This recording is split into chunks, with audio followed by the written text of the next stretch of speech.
Class 10th students, welcome to the history class.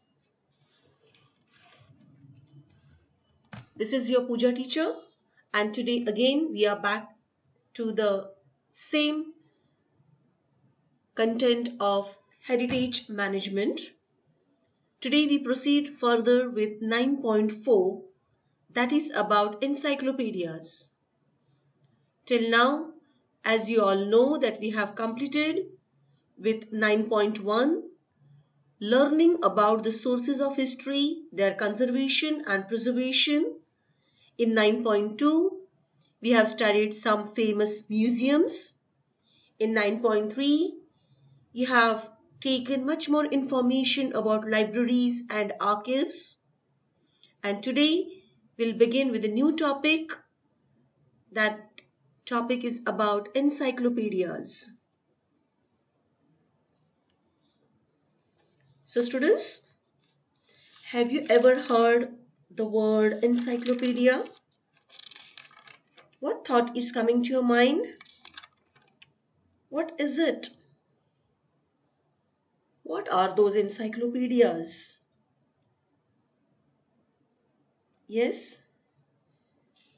Anything that you have with you? I'm asking you about the previous knowledge about encyclopedias. Yes, the word dictionary is coming to your mind. Is it so? Okay, it's a good collection of material from distinctive levels of areas.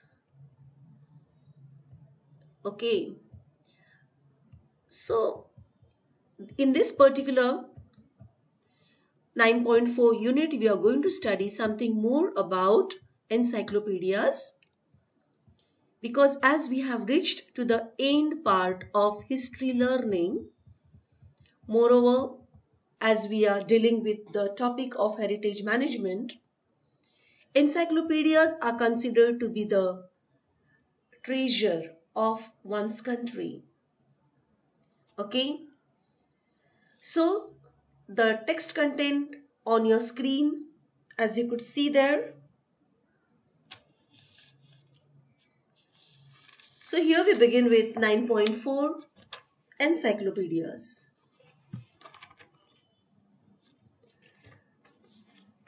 Encyclopedia is a systematic compilation that is bringing together of different ideas, that is compiling.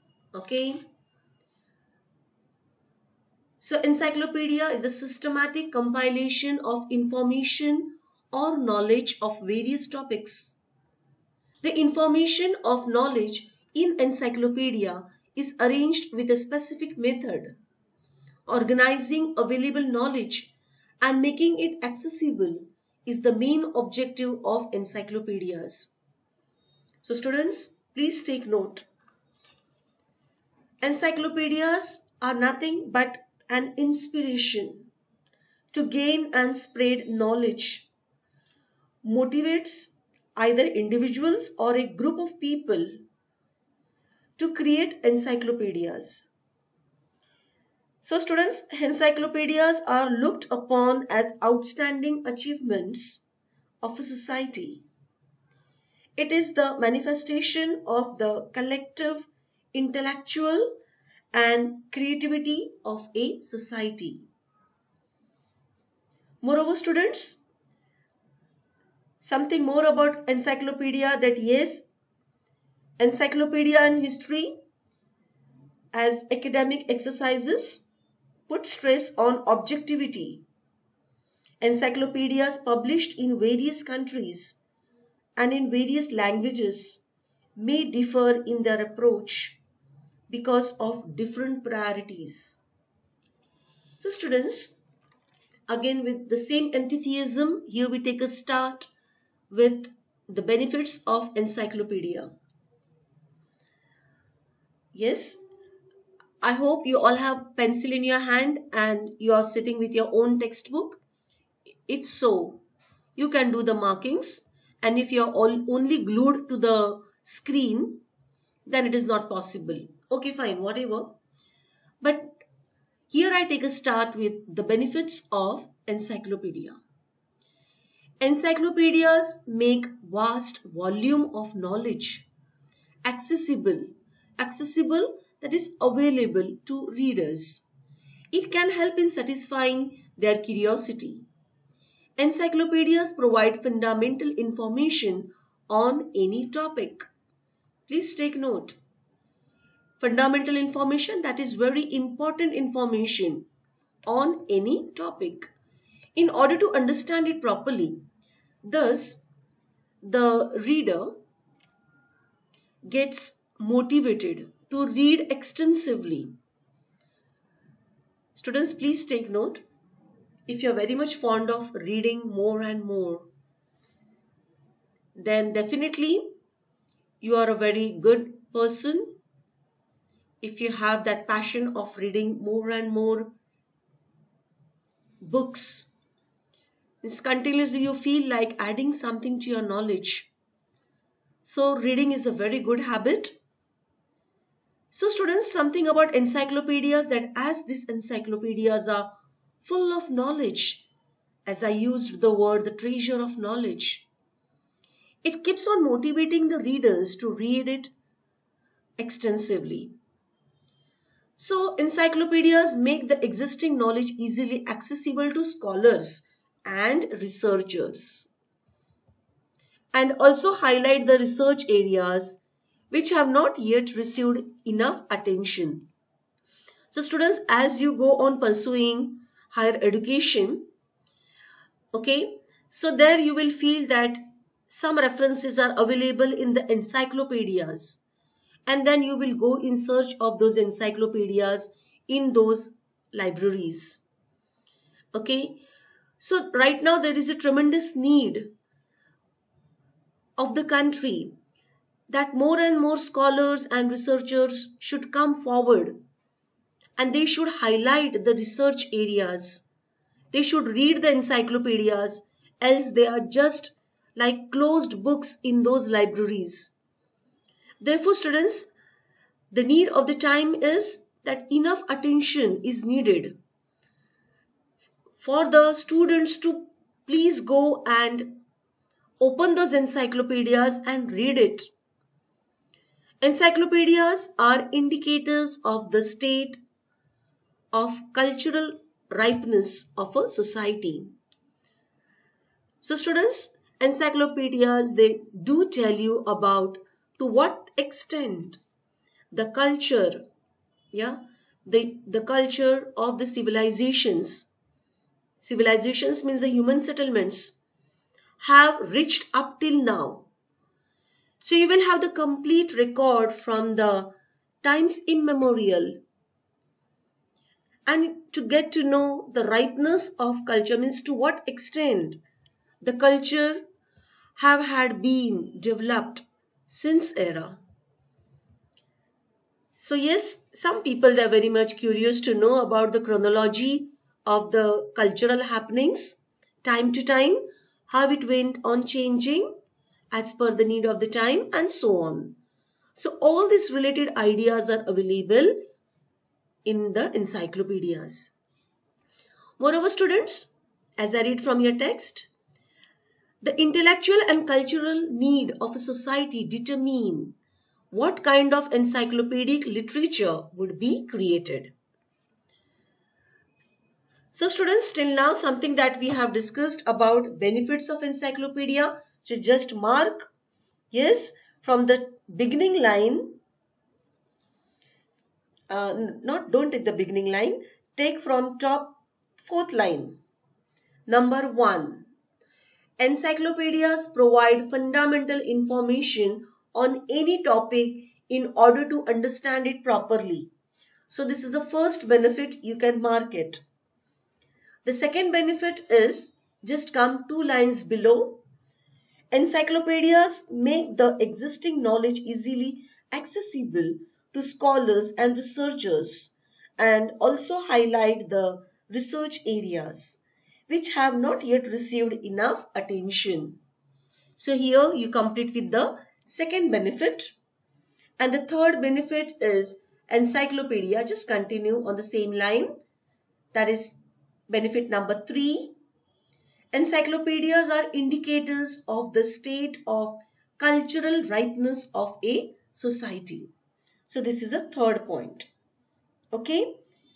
Now students, the last paragraph. Students, in order to get accuracy, meticulousness, objectivity, standardized format of presentation and updated information are the criteria that are the ideas of designing a structure of an encyclopedia. So students, this is what the way those encyclopedias are presented. Encyclopedia do have accuracy. So that is also one of its benefit, that if you will open those encyclopedias, you will get the accurate information. You will also find the quality of meticulousness, that is carefulness. The things are minutely observed. A systematic research work has been done on that particular topic. So first observation, yes, through research work, then analysis, synthesis of the content of the topic to its core. Moreover, even the standardized objectivity and the format is looked after. So all this presentation and updated information you will get in the encyclopedias with the perfect presentation, and that motivates the reader to open the encyclopedias to get such detailed ideas about the past happenings. So again on your screen, so this is a very, you can say, a systematic design structure what those encyclopedia they represent. Moreover students, in order to incorporate the latest available information, revised edition of encyclopedias or supplements to original edition need to be published. So yes, as far as supplements are concerned, means some more addition. If one has to add in those encyclopedias, then yes, it is done. For that students, please see the word in order to incorporate. Incorporate means to take in or contain something as a part of whole. So if you wish to include some latest available information in the revised edition of encyclopedia, are you getting me?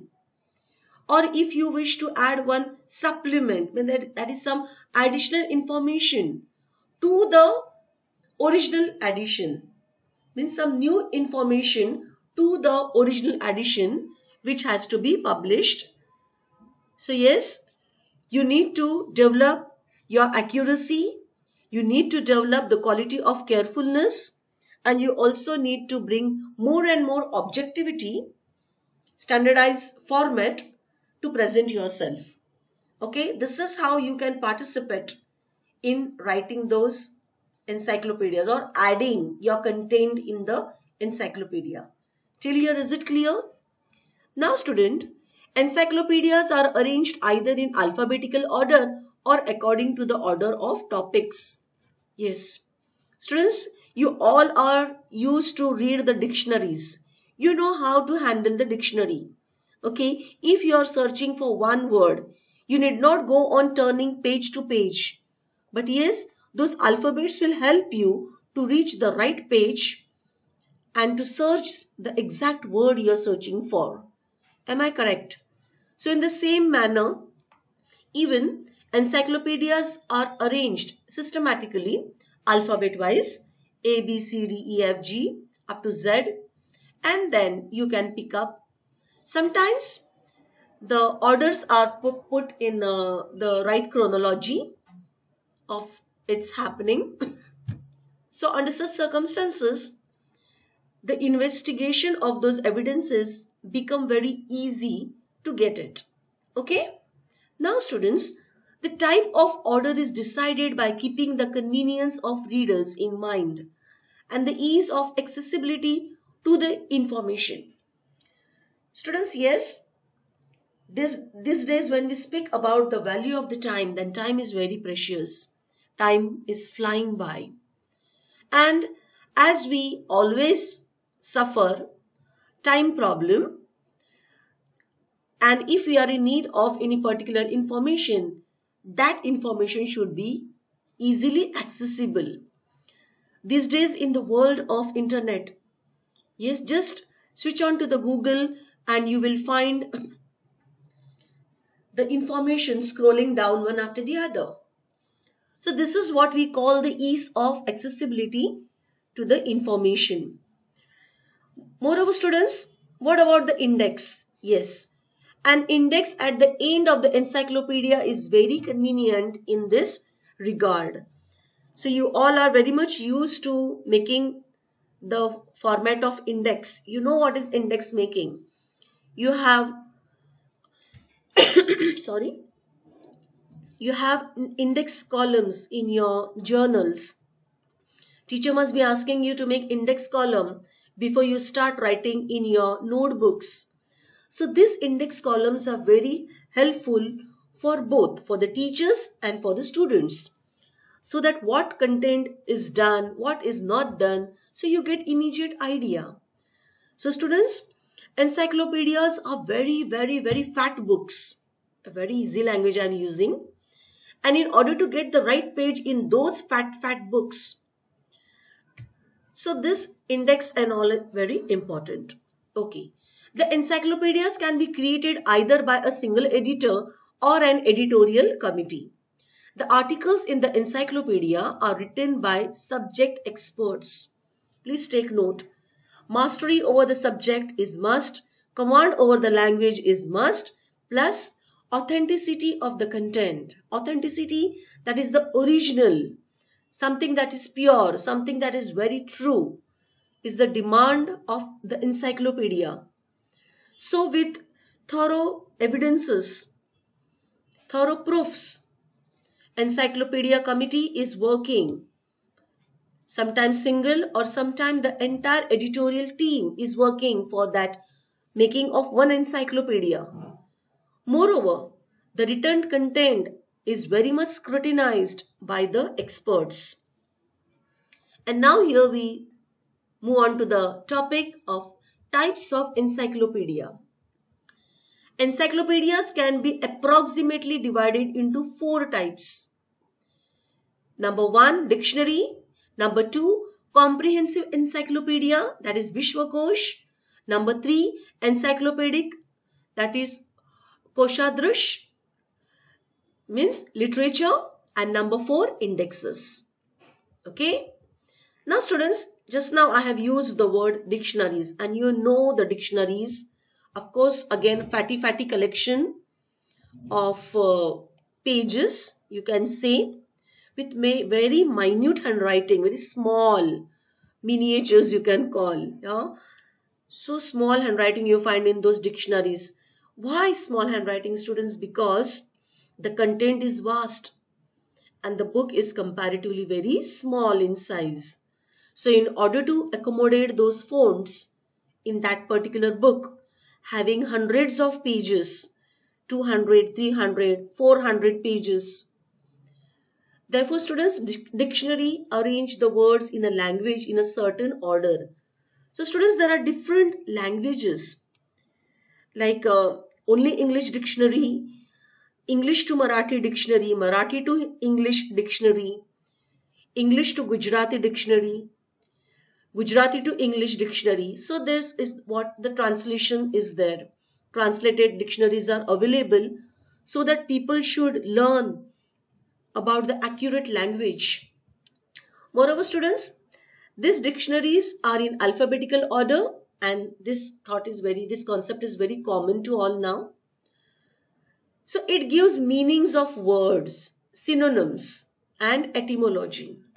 Synonyms means the meanings of the words, yeah, and etymology, that it also gives. Yeah, the dictionary also provides etymology, that is the source of word, that this particular word has been derived from where. Are you getting me? So etymology is a source of word or the study of the source of specific words. An example of etymology is tracing a word back to its Latin origins or roots. Yeah, many times students, when we get a new word in our textbook, then immediately how the age is defined of that particular word, and this word has been taken or is traced from Latin origins or Latin roots. So you get the source of that particular word in the dictionary. Okay, so that is about the etymology. Then students, there are various types of dictionaries. Comprehensive dictionaries, which include only certain types of words. Dictionaries of terminology. Terminology, something that deals with terms peculiar to a branch of knowledge. So that is terminology. Etymological dictionaries, thesaurus, dictionaries of idioms and proverbs. Students, you must have heard this word for the first time, thesaurus, on your PC, on your computer. Have you seen this particular icon of thesaurus? Yes. So this word has been used in the computers, especially when we go in search for the meanings of the words. Then you are very much directed to switch on to the thesaurus, because thesaurus is a book that lists words in groups or synonyms and related concepts. So that is about the thesaurus. Moreover, students, have you ever heard about dictionaries of idioms and proverbs?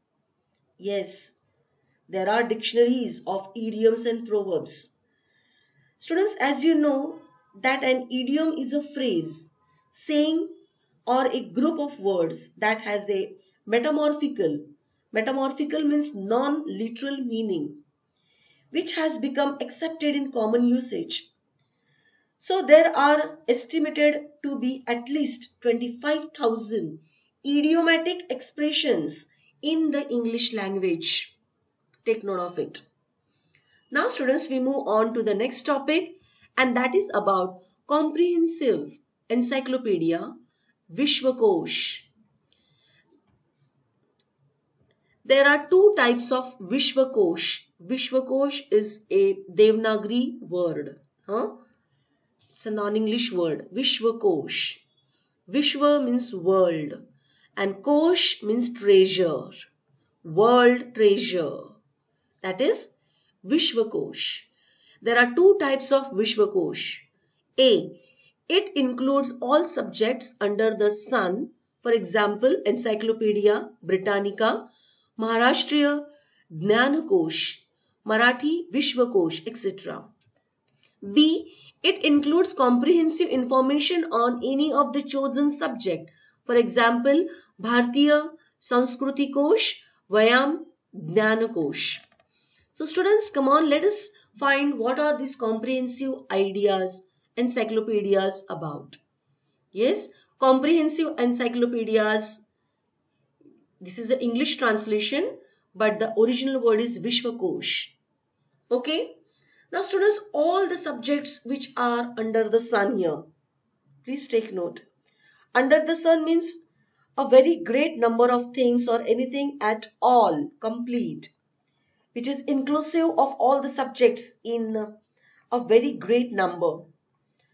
So you have collection of the world information in Vishwakosh. Moreover, students, see the word Britannica. Britannica. The Encyclopedia Britannica is a general knowledge English language online encyclopedia formally published by Encyclopedia Britannica Inc. Inc means including, and other publishers. It was written by about 100 full-time editors and more than 4,000 contributors. So students, just switch on to the Google and find out some more information about Britannica. Yes, you will get online Britannica, and in the Britannica you will get all the collective information, and a lot of efforts have been taken. Round about 100 editors, full-time editors, they are working for the making of Britannica, and more than 4,000 contributors are in all motivating the upbringing of Britannica. Then student, it is about Mahashastriya Jnanakosh. It is Maharashtriya, not Mahashastriya, it is Maharashtriya Jnanakosh, means Marathi Vishwakosh. Yes. Students, Maharashtriya Jnanakosh is the first encyclopedia in the Marathi language. Sridhar Venkatesh Ketkar is the chief editor of this encyclopedia. Its work began in 1916 and it was completed in 1928. Devanagari script. This script was used to write the Sanskrit, Prakrit, Hindi, Marathi and Nepali languages, developed from the North Indian monumental script known as Gupta, and ultimately from the Brahmi alphabets, from which all modern Indian writing systems are derived. So students, this is what about the Maharashtriya Jnanakosh. Okay. So it is written in the Devanagari script, and when you speak about the Devanagari, so yes, Hindi, Marathi, Sanskrit, these are the Devanagari scripts. Moreover, Nepali language, Prakrit language is also Devanagari script. Their origin lies from the monumental script known as Gupta script, okay, which has very much come from North India. And student, again the base is Brahmi alphabet. So these are the sources of Indian writings. And so we have the writings and we have so much of knowledge, because writings have helped to communicate with each other. The language skills, the sounds, the language, what we have is the main source of all these things. So that is the Maharashtriya Jnanakosh. Then student, there was Marathi Vishwakosh. Sorry, I have scrolled down. Marathi Vishwakosh. Marathi Vishwakosh is in Marathi language, funded by the government of Maharashtra. The project to create the encyclopedia started as a print project and was inaugurated in 1960, and Lakshman Shastri Joshi was named the first president of the project. The first volumes were published in 1976 and eventually 18 volumes were published by 2010. The encyclopedia began publishing the existing volumes on the internet on October 25, 2011, as announced by the Chief Minister of Maharashtra in Mumbai. Currently, 19 volumes of the encyclopedia are available online on the internet. So that is about Marathi Vishwakosh. And now, here we move on to Bharatiya Sanskriti Kosh. Students, I did not get much more information about Bharatiya Sanskriti Kosh. But then too, something that I have got, I am trying to explain it to you, because there is no such information about it. Okay, about the Bharatiya Sanskriti Kosh. Students, in Bharatiya Sanskriti Kosh, the content explained is about the values intended to embrace traditional norms and religious mooring and the cultural aspirations of the conservative sections of our Indian society. Okay, so this is what the content of Bharatiya Sanskriti Kosh. So you will find it very much traditional, you will find it very much religious and cultural. It is also said that it is having a very conservative section of the Indian society. Moreover, students, this particular encyclopedia can be a medium of strengthening national identity. Yes, dear students, I am discussing about the Bharatiya Sanskriti Kosh, which is on your screen right there. So, this particular encyclopedia can be medium of strengthening national identity. For example, Bharatiya Sanskriti Kosh, edited by Mahadev Shastri Joshi. Okay. Then student, it is about Vyayam Jnana Kosh. Vyayam. Vyayam, what is it? Exercise, correct. So non-English word, Vyayam. Yes. Vyayam or exercise. So something when you speak about Vyayam, the first word that is coming to your mind is physical exercise, aerobics, workout, gymnastics, athletes. Yes. So it tells you about the significance of physical fitness, that when you exercise, you move your body energetically in order to get fit and remain healthy.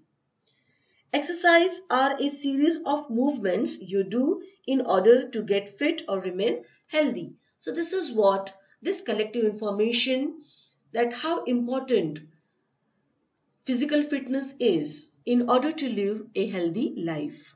That is what the content of Vyayam Jnana Kosh. Then we move on to topic number 3, encyclopedic, that is Koshadrish literature. Students, encyclopedic literature, it is similar to an encyclopedia which comprises scholarly articles providing information on all possible aspects of one or more predetermined subjects. For example, Maharashtra Jeevan, Volume 1 and Volume 2. Shahar Pune, Volume 1 and Volume 2. Yearbook, that is Manorama, Times of India, etc. So these are the contents of the book, encyclopedic literature. So there are volumes based Maharashtra Jeevan. So of course, the culture, the traditions, the festivals, overall legend of Maharashtra has been given. What is the lifestyle of the people in Maharashtra? Yes, everything is in detail in volume 1 and volume 2. Moreover, in Shahar Pune, so something more about Shahar, city Pune. Shahar means city, city Pune is given in volume 1 and volume 2. Then there is also yearbook in this encyclopedic literature. In the yearbook, there is Manorama Times of India. Okay. Then students, we move on to next. Is there anything that we have missed? Okay, fine. Now students, indexes. Indexes are usually occur at the end of a book. There are few indexes published separately. Indexes are the alphabetical list of individual subjects, places, keywords, reference books, for etc. For example, the index of Marathi periodicals prepared by S.G. Date. Indexes are helpful in finding required information, and it makes the information in a book easily accessible. So we have discussed about the indexes.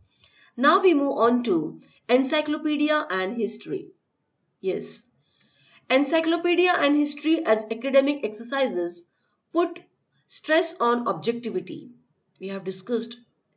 Encyclopedias published in various countries and in various languages may differ in their approach because of different priorities.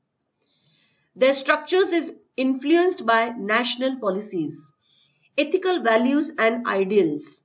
Encyclopedias can be a medium of strengthening national identity. Yes, I have explained to you this also. For example, Bharatiya Sanskriti Kosh, just now we have discussed about it, edited by Mahadev Shastri Joshi. Making knowledge in all spheres of life accessible to everybody can be one of the major drive behind the creation of encyclopedias. An inspiration to gain and spread knowledge motivates either individuals or a group of people to create encyclopedias. Hence, encyclopedias are looked upon as outstanding achievements of a society. It is the manifestation of the collective intellect and creativity of a society. So now students here, do you know? I will just read it in quick succession. If you know, very good. If you don't know, please go search on Google. The following are the early encyclopedia. Number 1, Natural History was the first encyclopedia by Pliny the Elder, 1st century AD. Number 2, Encyclopedia, the Encyclopedia by Diderot, the French philosopher of the 18th century CE. Number 3, Encyclopedia Britannica. This encyclopedia was first published in 1767 CE. This is supposed to be an important milestone in the making of encyclopedia. There is an ancient tradition of dictionaries like Nighantu, Shabdakosh, etc. The encyclopedic work of Mahanubhav sect or Raja Vyavhar Kosh, it is Raja Vyavhar Kosh, prepared during the reign of Chhatrapati Shivaji Maharaj, are important in the books of medieval period. Okay. Now, encyclopedias on history related subjects. There is a rich tradition of creating encyclopedias on related subjects. Bharatvarshiya Prachin Aitihasik Kosh by Raghunath Bhaskar Godbole, 1876. Students, I tried my level best to get the information about this Bharatvarshiya Prachin Aitihasik Kosh. Some information I got somewhat fine, but all the details are here on your screen. There is no much on the Google there. So students, as we are speaking about this Bharatvarshiya Prachin Aitihasik Kosh by Raghunath Bhaskar Godbole, 1876, is the earliest encyclopedia of this kind. It includes information about various individuals and places in ancient India. According to the editor, those individuals who lived in Bharatvarsh earned a name for themselves and were part of us, along with their women, their sons, their religions, their lands and capitals. Also the rivers and mountains in their lands. Whatever their history is given in this encyclopedia. Okay. 23 volumes of Maharashtriya Jnanakosh edited by Sridhar Venkatesh Ketkar are available. We have discussed this name. The major drive for Ketkar is creating it was to facilitate wider access to knowledge and to expand the intellectual sphere of Marathi-speaking people. His far-reaching view of history, which is reflected in these volumes. Bharatvarshiya Chitrakosh is another important encyclopedia. So, collection of good pictures, ancient pictures, Chitrakosh. Siddheshwar Shastri Chitrao established a committee known as Bharatiya Chitrakosh Mandal for publishing this encyclopedia. 3 volumes were published, namely Bharatvarshiya Prachin Chitrakosh in 1932, Bharatvarshiya Madhyayugin Chitrakosh 1937 and Bharatvarshiya Avarchin Chitrakosh 1946. The first volume includes information on the lives of individuals mentioned in the Vedic literature. Now students, here something to pay attention to as we are dealing with the Vedic literature. So what is the inclusive of Vedic literature? So in this volumes, Much more information is there regarding the Vedic literature, including Shruti, Smruti, Sutras, Vedangas, Upanishads, and also Puranas. Moreover, Jain and Buddhist literature. Now, student, please take note. Of course, this is a new syllabus, new portion, but even in the previous portion of history, this particular content was highly focused on. It was in the 9th standard history, I remember. So students were asked to get the details or to study the details about the Vedic literature. That what is the content, what is the content material of the Vedic literature. So here on your screen, you have come across some names. Shruti, Smruti, they are not the names of the girls, something that you know, but the girls are named after these titles, so-called Shruti, Smruti. But these are the Vedic literature topics. So, Shruti Vedic literature. Please take note. Shruti is a Vedic literature. So one of the topics in literature, Vedic literature, means that which is heard and refers to the body of most authoritative ancient religious text comprising the central canon of Hinduism. Manusmriti states that Srutistu Vedo Vidneha. It is Srutistu Vedo Vigneha. So that is about Shruti Vedic literature. Next is Smruti Vedic literature. Smruti literally means that which is remembered or a body to Hindu texts, usually attributed to an author, traditionally written down in contrast to Srutis, considered authorless, that were transmitted verbally across the generations and fixed. So that is the information about Smruti. Then Sutras. Sutras first appear in the Brahmana and Aranyaka layer of Vedic literature. They grow in the Vedangas such as Shrauta Sutras and Kalpa Sutras. These were designed so that they can be easily communicated from a teacher to student, memorized by the recipient for discussion or self-study or as reference. So those are the sutras. So when we speak about the reference books, yeah, so reference books are the sutras. So they are the sources from where we could get much knowledge or much information. Okay, next are the Vedangas. Vedangas are 6 auxiliary disciplines associated with the study and understanding of the Vedas. Vedangas are additional limbs or chapters in Vedas. The 6 Vedangas are Shiksha, phonetics, Kalpa, that is ritual canon, then Vyakaran, that is grammar, then Nikruta means explanation, and Chanda means Vedic meter, Jyotish means astrology.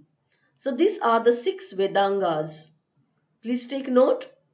In that, Shiksha, Kalpa, Vyakarana, Nikruta, Chanda and Jyotish. So these are the 6 Vedangas. Okay, as Shiksha means phonetics, Kalpa means ritual canon, Vyakaran means grammar that you study, Nikruta means explanation of your text content, Chanda means your hobbies, yes, that is Vedic meter, and Jyotish means astrology. Then students pay attention to the word Upanishads. Upanishads of all Vedic literature, the Upanishads alone are widely known and their central ideas are at the spiritual core of Hinduism. The Upanishads are commonly referred to as Vedanta. Vedanta has been interpreted as the last chapters, past part of the Veda, and alternatively as object, the highest purpose of Veda. So this is about Upanishads. Next is the Puranas. The word Purana literally means ancient, old, and it is a vast genre of Indian literature about a wide range of topics, particularly legends and other traditional lore. The Puranas are known for the intricate layers of symbolism depicted within their stories. So that is what Puranas. Then student, Jain literature.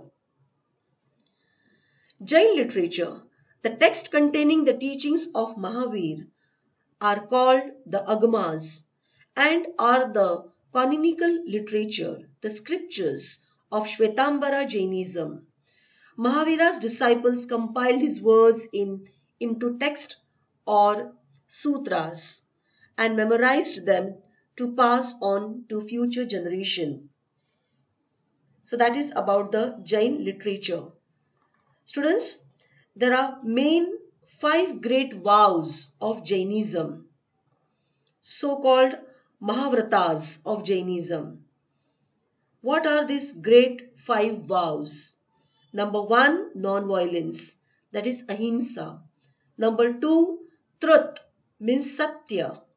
Number 3, non-stealing, that is asteya, means non-grabbing. Number 4, following of celibacy or chastity, that is brahmacharya. Number 5, non-attachment, non-possession, that is aparigraha. So students, something not in detail about Jain literature, but please take note. As I have read the 5 great vows of Jainism, this particular Jain sect, they truly adhere to non-violence and they strictly prohibit non-veg food because they don't believe in hinsa. They believe in ahimsa, so non-killing of the animals in their food. Then student, these people, they are also true, they are the lovers of the truth. So they are the follower of Satya. In the vows, they have the quality of asteya. Asteya, that is non-stealing, non-grabbing. जो मेरा है वो मेरा है, लेकिन जो तेरा है वो भी मेरा है.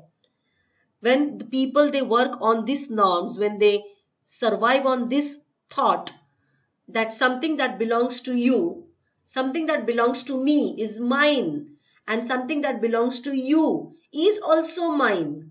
That is non-grabbing, that is grabbing attitude or stealing grab attitude. So, as per the Jain vows, one should follow asteya, that is non-stealing. Then they also believe in brahmacharya.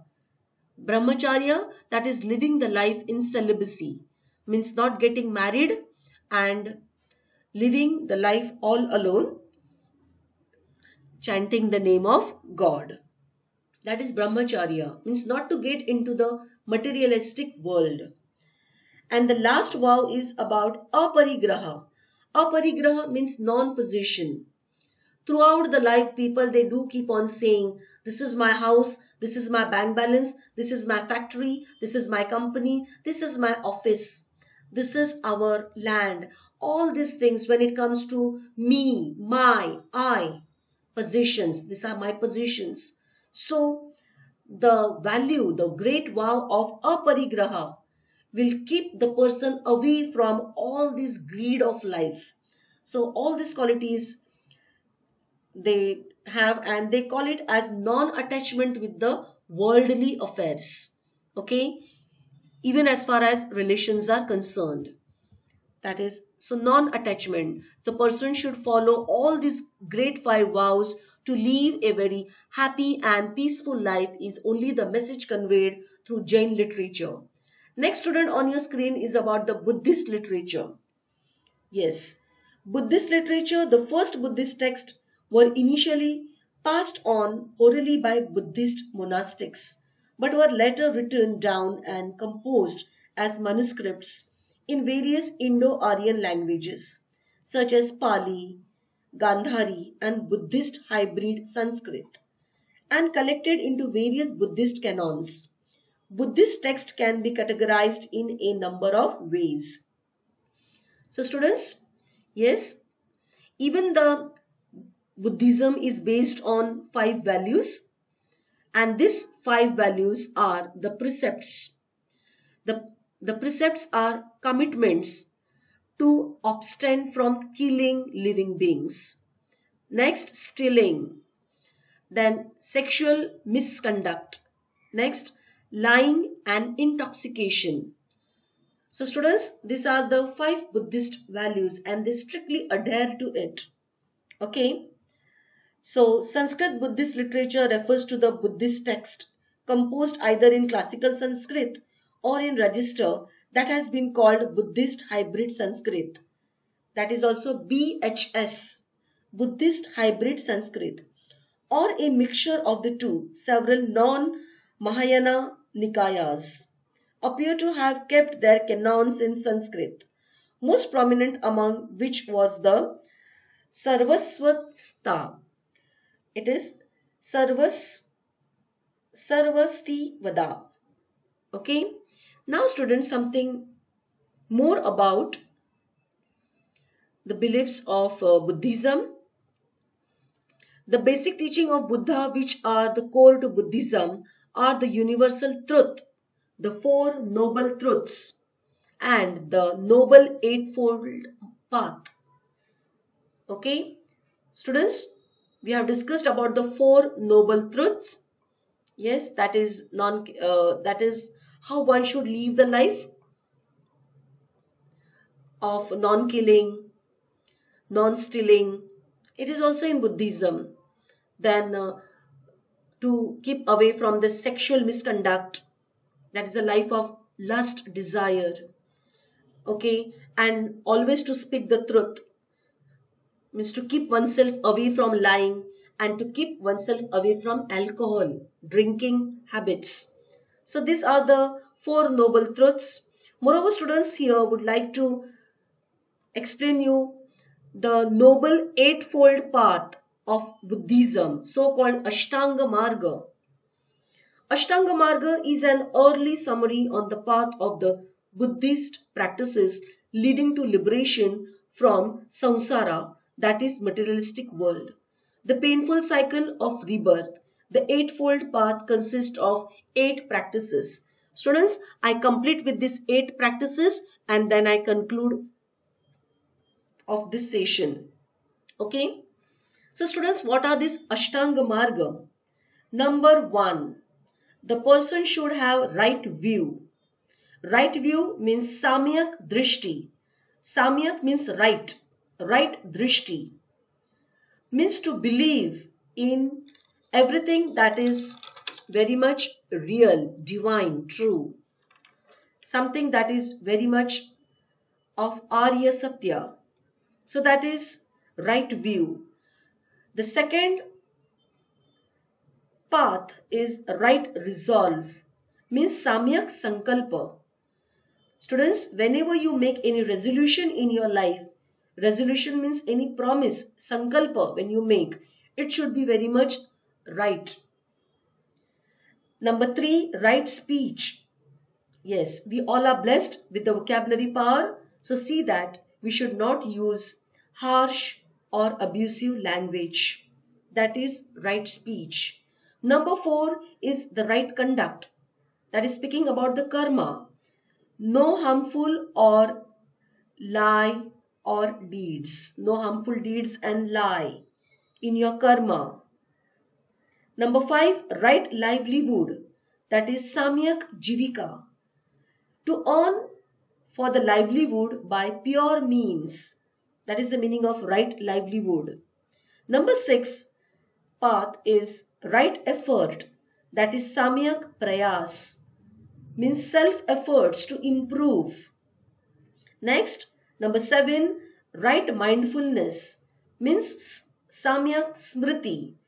Means to see the world with clear mind. Number 8, right Samadhi.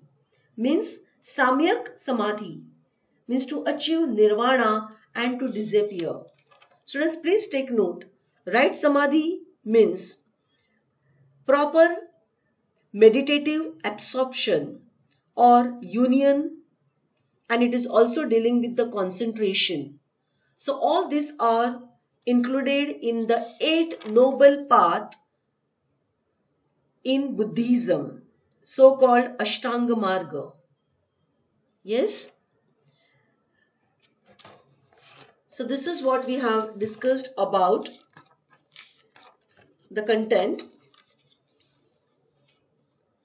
And in the next class, students, I would take a start from Sthalakosh. Okay, so here I take a stop. Okay, and next class will begin from Do You Know? Page number 69, Do You Know? In the next session, again when we'll meet. Till then, take care of yourself. Read the content what I have completed till now. I hope you have understood it well. Okay, have a nice day ahead. Bye.